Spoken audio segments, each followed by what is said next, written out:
Hello Stampers, it's Crystal here. Long time no talk to. I am starting a new thing on my Facebook page, Wednesday Wows, or Wednesday How'd You Do That, Wednesday What's That. So I wanted to show you today VersaMark techniques. Sorry, I'm tongue-tied today. So this is something that I am putting out to my customers that come to regular classes. They're going to start receiving a stamping technique and idea ring, and it will be soon available on my blog. Part of my blog is under construction as I work on increasing some things that you can purchase on there. So this is something we're going to do. So the first thing that they're going to get this week when they come to class is the VersaMark techniques. And you'll notice that there are 5 on here, but we're only going to cover a couple today. So the first one we're going to cover today is simply an emboss watermark. So we're going to be using the same stamp for all this. It's from this A Touch of Ink set that's a celebration stamp set. And I am just going to give you a watermark technique. All right. And hopefully you can see there when I turn it. It's like a watermark that you get on fancy paper. It won't take long for that to dry. Here's one I did a few minutes ago before I got on, and you can see how wonderful that looks. All right. The next technique we're going to talk about is just heat embossing. One of my good customers, Maya, we had done heat embossing before, and she said, I've forgotten how to do that. I've got all the supplies. Will you show me again? So that's one thing we're covering this week in class. It's heat embossing. Whoops, I almost did a boo-boo.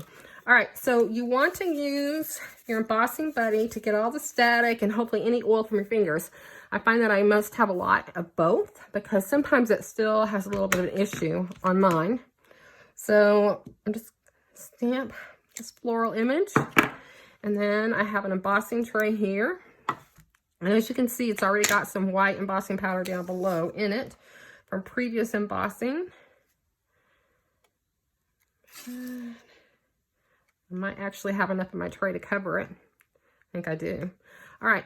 I am not going to turn the embosser on for long because I don't want you to have to witness that.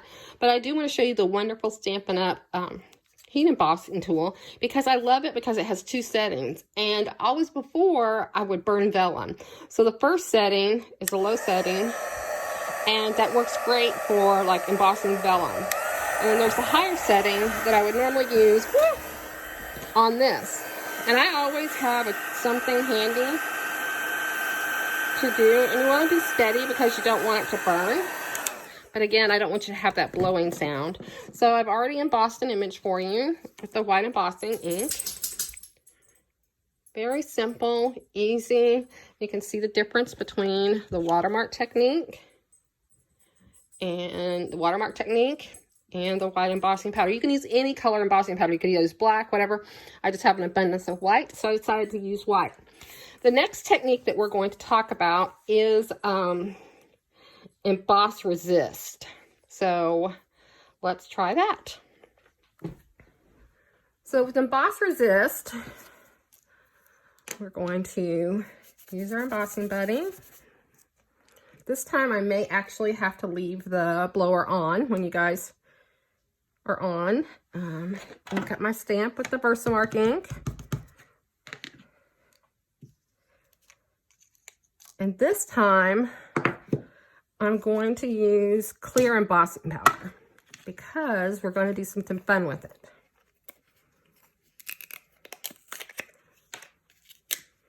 So we're going to put some clear embossing powder on there.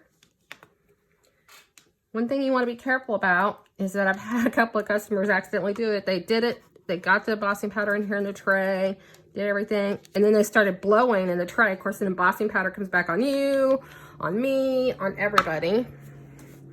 All right. I might have to try to edit this out, part of this, so y'all can see.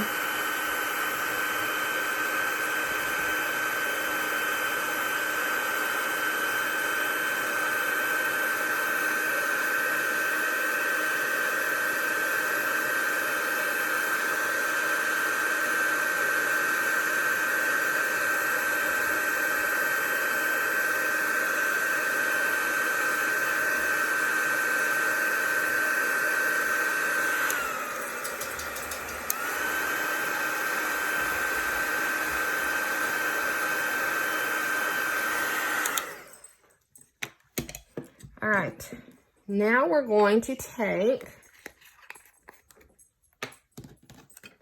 a different ink. You can use a sponge, you can use a sponge dauber, you can use a sponge brayer. We have these great new sponges that I'm going to show next soon. And we're just going to rub it on our image like so. Okay, so you see what it looks like now. Now let me get a paper towel and rub off a little, and it's going to pop.